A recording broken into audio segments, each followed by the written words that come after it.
दौलत राम जी द्वारा रचित इस 6 ढाला ग्रंथ में त्रियंच गति के दुख का वर्णन पूर्ण हो गया। त्रियंच गति के दुख का वर्णन करते हुए पंडित दौलत राम जी ने लिखा, यह जीव निगोद में रहा अनंत काल तक, एक श्वास में 18 बार जन्म मरण किया और वहां से जीव निकलता कैसे है? जब उसके लेस्या में थोड़ी विशुद्धि बढ़ जाती है, कसाय में मंदता आ जाती है, तो वह जीव भड़कूंजे की तरह उस निगोद से बाहर निकल आता है। भड़कूंजे का अर्थ जैसे कोई व्यक्ति चना एक हंडी में रेत भर करके गरम रेत में उस चने को भूंजता है, तो जब वो चना फूटता है तो 2-4 दाने बाहर निकल आते।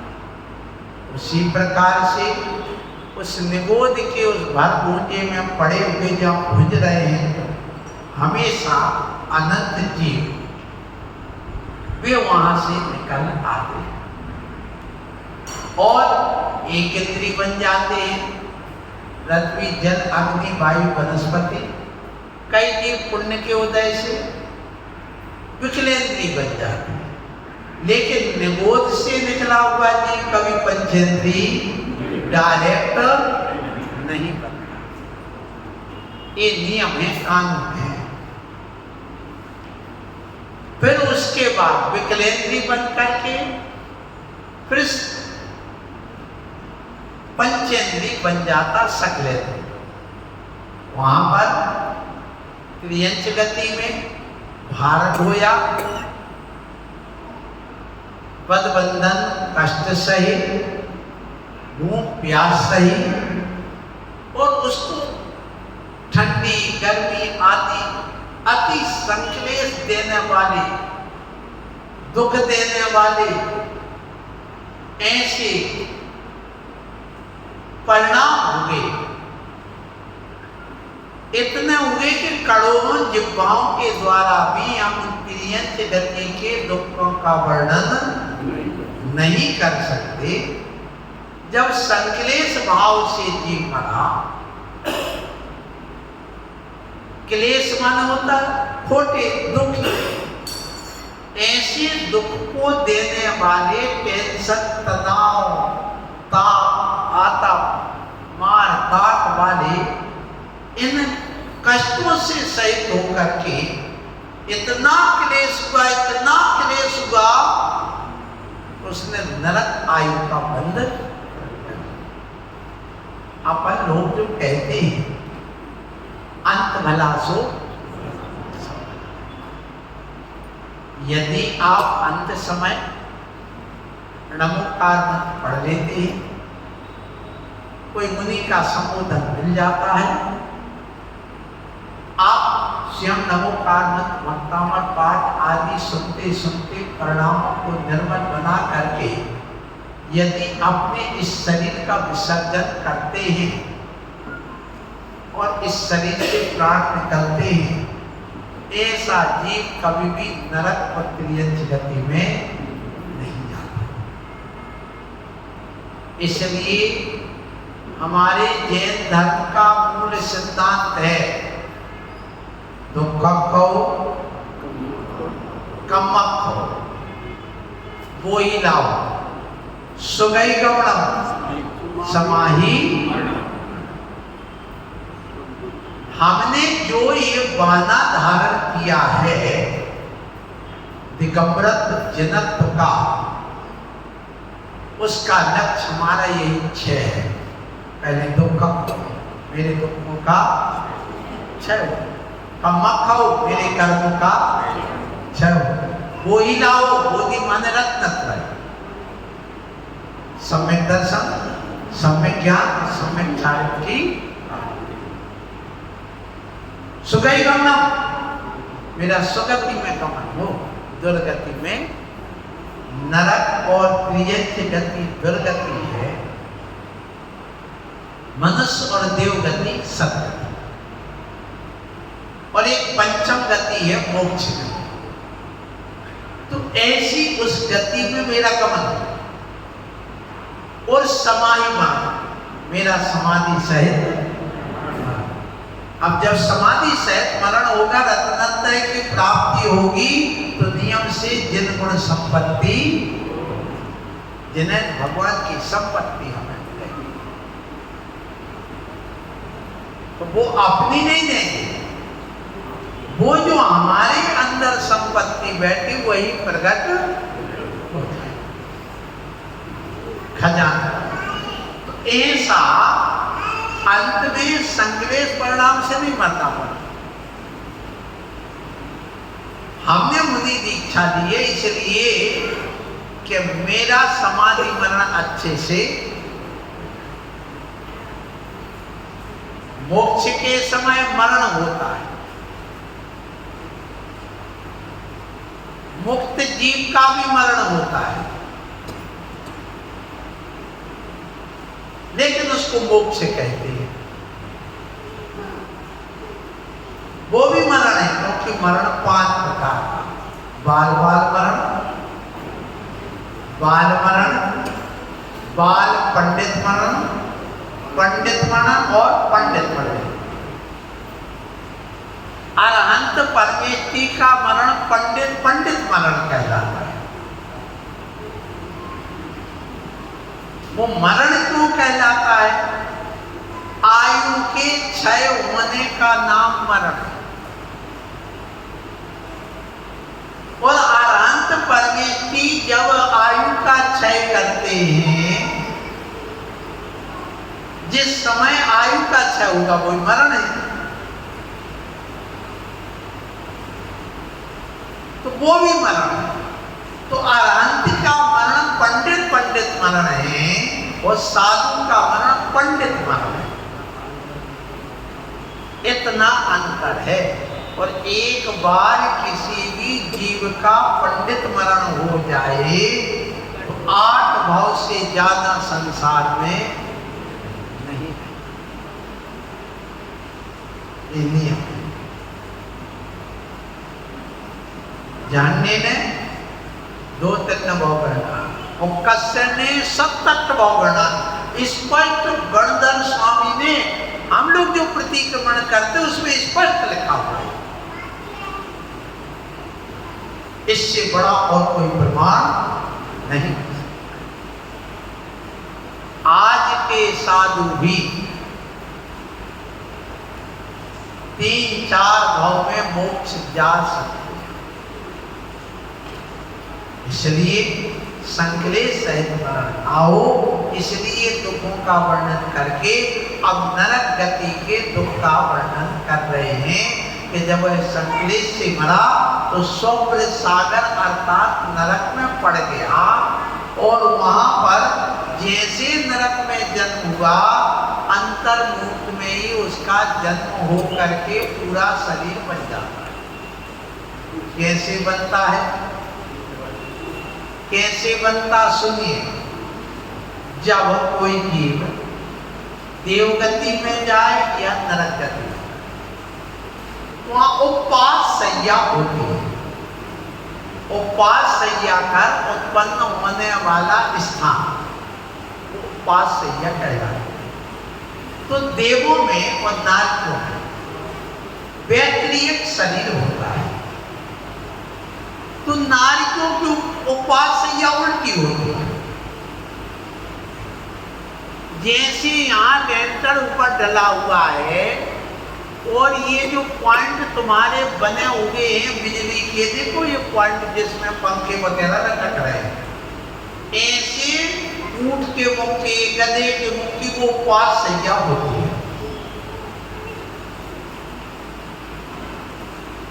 और उस उपवास सैया पर जैसे जीव जाकर के स्पर्श करता है उसका शरीर बनना चालू होता है और अंतर्मुख में बन करके तैयार हो जाता है 45 मिनट के अंदर। जैसे आप लोग स्कैन टेबलेट लाते हैं दीपावली पर बच्चों सांप की गोली, सांप की गोली में यूं एक माचिस की तीली लगा दी जला करके, तो जल्दी जल्दी फुर करके वो इतना बड़ा एक हाथ का बन गया। बस उपासया स्कैन टेबलेट के समान होती है। जैसे यहाँ माचिस की तीली लगी फुर कर करके वो बन गया सांप, ऐसे ही वहां पर ये जीव रूपी तीली वहां जाके स्पर्श की और वह शरीर फुर बन करके इतना बड़ा हो गया। 500 धनुष तक का, कितना इतना बड़ा हो गया। साथ में नरक और तो कुछ सिर के बल के ये सारा वर्णन जब वह गिरता है तो वहां पर स्पर्श करते इतना दुख होता है जितने 1000 बिच्छू काटने से भी दुख नहीं होता है। बिच्छू काटा तुम लोगों को, कटवा के देखो तुम्हें काटा कैसा लगता? बहुत अच्छा, झंझट पूरे शरीर में हो गया। तो ये उदाहरण दिया गया और अब इस 9वें पद में क्या कर रहे हैं सुनो, फिर इसकी बात व्याख्या करते हैं। कहाँ भूमि पर सत दुखे ईसो बिच्छू सहसे गथे नहीं किसो, राध सोनित वाहिनी कृमि कुल कथित दीदायनी। जैसे स्वप्न सागर में गया, भूमि का स्पर्श किया, स्पर्श करते हुए उसको ऐसा लगा जैसे 1000 बिच्छुओं ने या मान लो आप कहीं जा रहे हैं और आपके पैर में जूते चप्पल नहीं है और कांटे का जो एक वो था झाड़ी कांटेदार, उस पर पैर पड़ गए और 10-20 कांटे एक साथ घुस गए। अब उसमें कितनी तकलीफ होती है।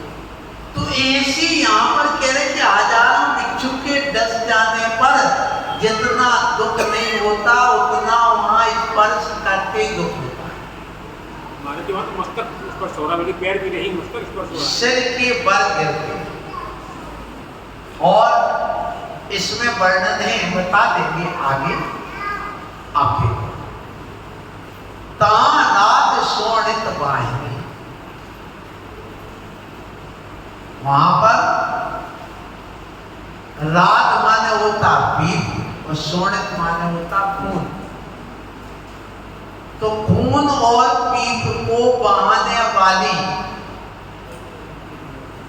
नदी बहती है। वाहिनी माने नदी, बैतरणी नाम की। कौन सी?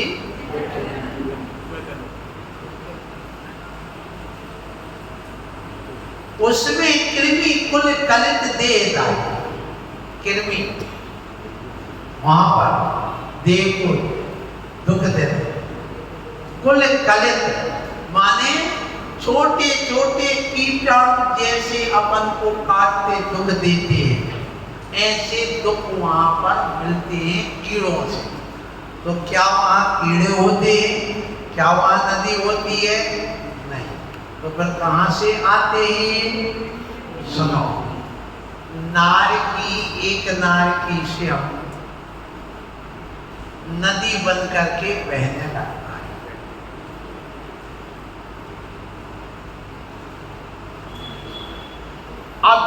नदी बन के बहता है। क्यों बहता है? वो नदी को बना दी उसने अपने आप को। जैसे बहुरूपिया अपने पेट की कमाई के लिए, पेट भरने के लिए नाना रूप बना करके तुम्हारे सामने आता है, पर कटोरा लेके मांगता है। पेट का सवाल है। जैसे जादूगर नाना रूप बना करके आता है, मांगता है और अपना पेट भरता है, ऐसे वहां पर जब बहुत अति भूख लगती है, कई हजारों वर्ष बीत गए हैं, ऐसे नार की नदी बन जाते हैं कि उस नदी में जो दूसरे नार की जीव हैं जिनको अति गर्मी लग रही है, जैसे तुम्हें गर्मी लगती तो पानी डालने की इच्छा, जल्दी घुसने की इच्छा, आपको ठंडे स्थान पर पंखे के नीचे बैठने की इच्छा होती है, पानी में, तालाब में, स्विमिंग पूल में नहाने की इच्छा होती है, ऐसे दूसरे जीव उसमें जाते हैं। किसमें? नदी में। तो जैसे वे नार की दूसरे जाते हैं और ये अपने नदी के किनारों को ऊपर से उड़ा देता है चादर की तरह, और अपने शरीर के अंदर कई नारियों को समा लेता है कि मेरी भूख मिट जाएगी इनको खाने से। इसलिए वे बेहतरीन नदी बना दी।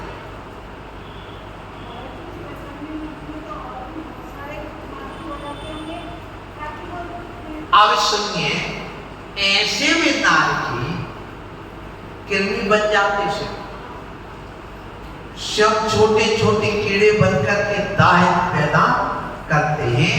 वहां पर ये कहा गया है भैया, इसलिए ये एक पद पूरा हो गया। यहाँ नरक गति का वर्णन चल रहा है। अब नार की जीवों की कुछ विशेषताएं सुन लो। क्या? नार की जीव कभी पृथक विक्रिया नहीं करता, अपृथक विक्रिया करता है, अर्थात अपने शरीर को एक ही रूप में बना सकता, अनेक रूप में। जैसे चक्रवर्ती अनेक रूप में बना लेता है। 96,000 नानियां होती है चक्रवर्ती की, लेकिन चक्रवर्ती पट्ट रानी के साथ ही जो क्रिया करता है, अपनी विक्रिया के माध्यम से उतने शरीर 96,000 बना करके पूरी देवियों के, रानियों के पास भेज देता। तो जैसी प्रक्रिया पट्ट रानी के साथ होती, वैसे 96,000 सब रानियों के साथ। आपको ऐसे कैसे? सुनो। जैसे मान लो यहाँ पर अपन प्रवचन कर रहे हैं, मैं चक्रवर्ती बन करके यहाँ बैठा हूँ, विद्याधारी बन करके ही बैठा। अब यहाँ पर लाइव प्रसारण चल रहा है, वो 96,000 टीवी खुले हुए हैं।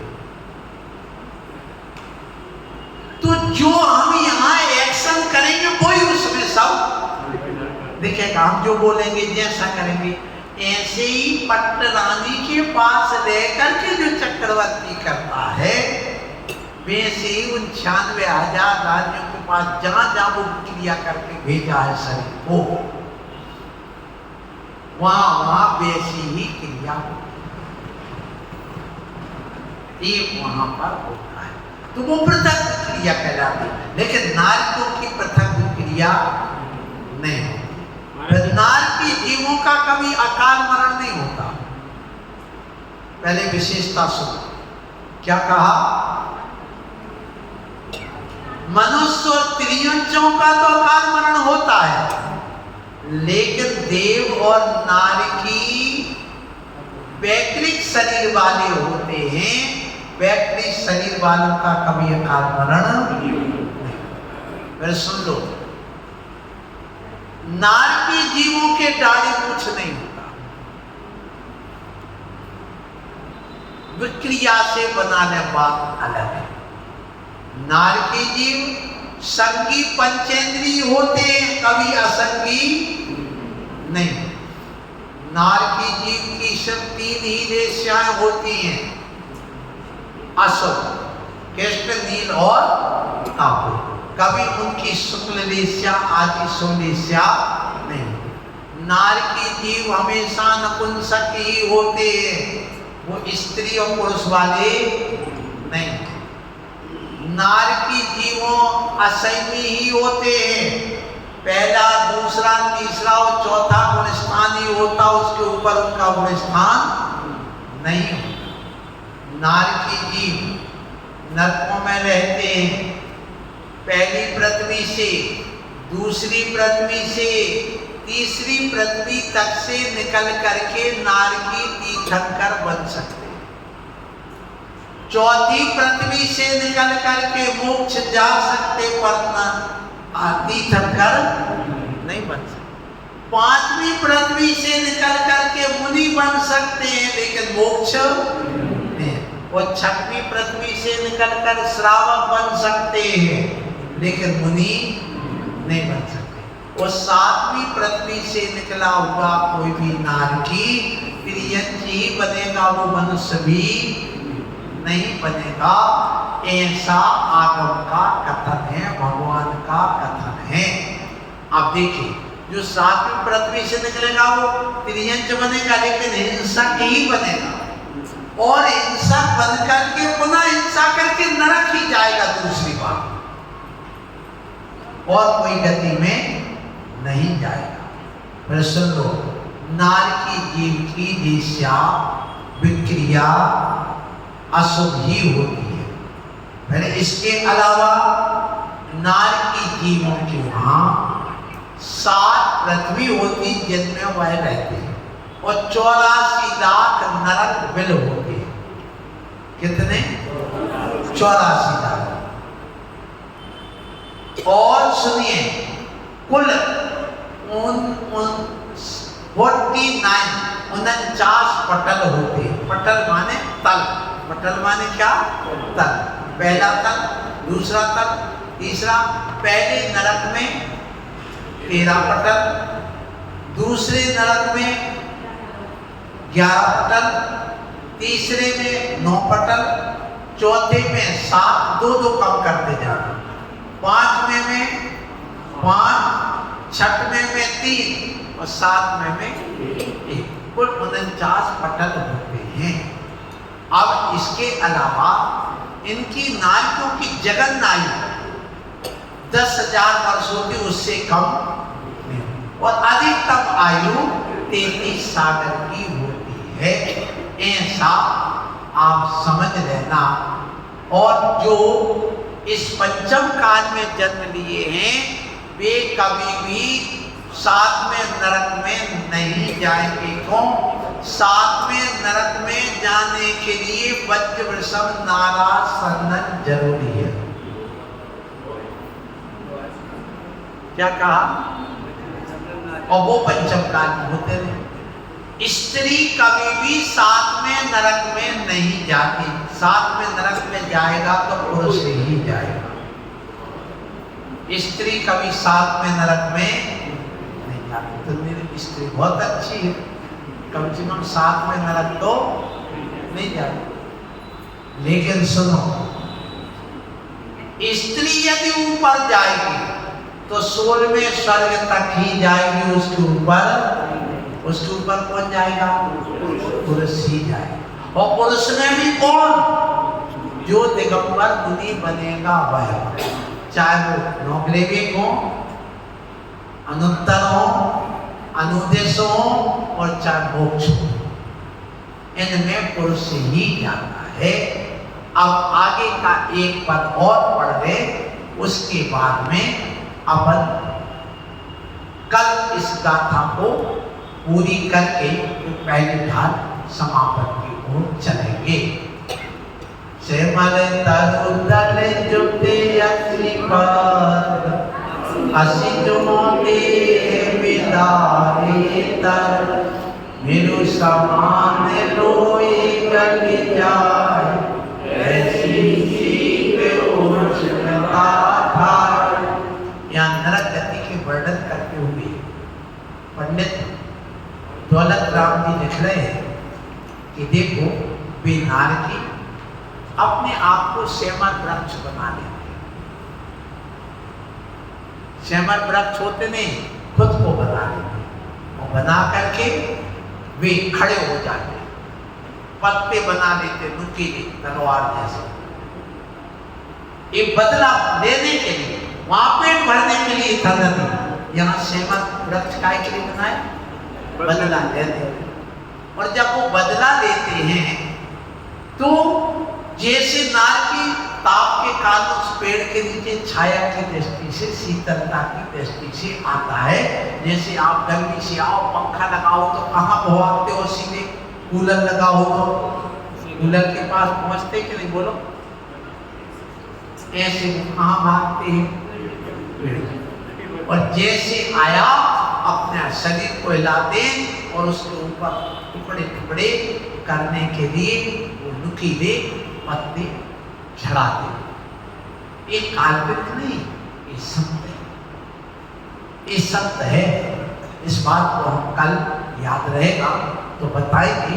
अब देखो ऐसे वहां पर देह को टुकड़े टुकड़े करने वाले ये तलवार के समान पत्ते गिरते हैं सेमर वृक्ष के। और इतनी गर्मी होती है और इतनी ठंडी होती है कि मेरु समान लोहे गल जाए। मेरु पर्वत 1,00,000 योजन का है, 40 योजन की चूल का है, 1,40,000 योजन का है। इतना बड़ा यदि लोहे का गोला डाल दिया जाए तो उस गर्मी में पिघल के पानी बन जाए। फिर नीचे जाते जाते इतना वो होता है ठंडा कि यदि तो पानी डाल दो तो वो लोहे का गोला बन जाए, ठोस, इतना कड़क हो जाता है। ऐसे यहाँ पर दुख का वर्णन करते हुए यहाँ 11वें पद में कह रहे हैं, तिल तिल करे देखे खंड असुर बिड़ावे दोष प्रचंड सिंधु नीर ते प्यास न जाए तो पड़े एक न भूले रहाए। बिनार की एक टुकड़े टुकड़े करते सेमर वृक्ष बन गया तो तलवारें डाल दी उसके ऊपर। और जैसे पारा की शीशी फूट जाए, शीशी में पारा पड़ा तो क्या होता भैया? फैल जाता। ऐसे उनके तिल तिल टुकड़े टुकड़े हो जाते, लेकिन मरण नहीं होता, अकाल मरण नहीं होता। वे जैसे पारे के कण को इकट्ठा कर दो तो वो पुनः मिल जाते हैं और वो गोल धूल भी नहीं पकड़ता वो पारा। क्यों? सरफेस टेंशन अर्थात पृष्ठ तनाव उस पारे का इतना होता है कि वह दूसरी वस्तु को अपने में खींच लेती। जैसे मुनि राजा राजों का मन का, आत्मा का, संकल्प का इतना सरफेस टेंशन होता है, आत्मबल, पृष्ठ तनाव, वो अंदर की ओर कि वह पर वस्तु आ जाए, कितनी भी सुंदर नारी आ जाए, हाव भाव दिखा के वासना की बात भी करने लगे। जब सुदर्शन शेख जैसे भी विचलित नहीं हुए तो हमारे वीराज कैसे हो सकते? ऐसे उनके अंदर दृढ़ संकल्प। तो वो जैसे पारे के कण बन जाते हैं वैसे ही पुनः वे नाग की पुनः शरीर उनका मिल जाता है और उनका कभी मरण नहीं होता। तो तिल तिल टुकड़े कर देते असुर कुमार के देह जो दुष्ट होते हैं वे आकर के भिड़ाते हैं एक दूसरे नाग को और भिड़ा करके लड़ाते हैं, उसमें आनंद मनाते हैं और कह रहे हैं सिंधु नीरते प्यास ना जाए। उनको इतनी प्यास लगती है तो पूरे समुद्र का पानी पिला दो तो भी उनकी प्यास नहीं बुझती। और तो पर एक ना बूंद लाए, फिर भी एक बूंद भी उनको पानी पीने को नहीं, और फिर भी जीवित रहते हैं। अंतिम पद, इन लोक को नाज जुखाय, मिटे न भूखे कणा न लाय, ये दुख बहु सागर लो सहे, कर्म जोग ते नर गति रहे। अब देखो भूख कितनी लगी, 3 लोक में अनाज नहीं होता, स्वर्गों में अनाज नहीं होता, नरकों में अनाज नहीं होता, अनाज तो समझ लो वो भी न होता। लेकिन ये उदाहरण दिया गया कि 3 लोक में जितना इकट्ठा अनाज हो जाए इतना भी खिला दो तो भूख, ये मन की भूख है, तन की भले ना हो। हाँ, तो फिर भी एक कण भी खाने को नहीं मिलता। ए बहु दुख सागर, बहु सागर लो ये दुख सही। और कोई ऐसा कर्म का उदय आ गया पुण्य कर्म का, तो वहां से निकल करके कर्म जोड़ते नरगति रहे, मनुष्य पर्याय प्राप्त कर लेते। इसकी व्याख्या पर विस्तार से कल करेंगे। बोलो महावीर भगवान की।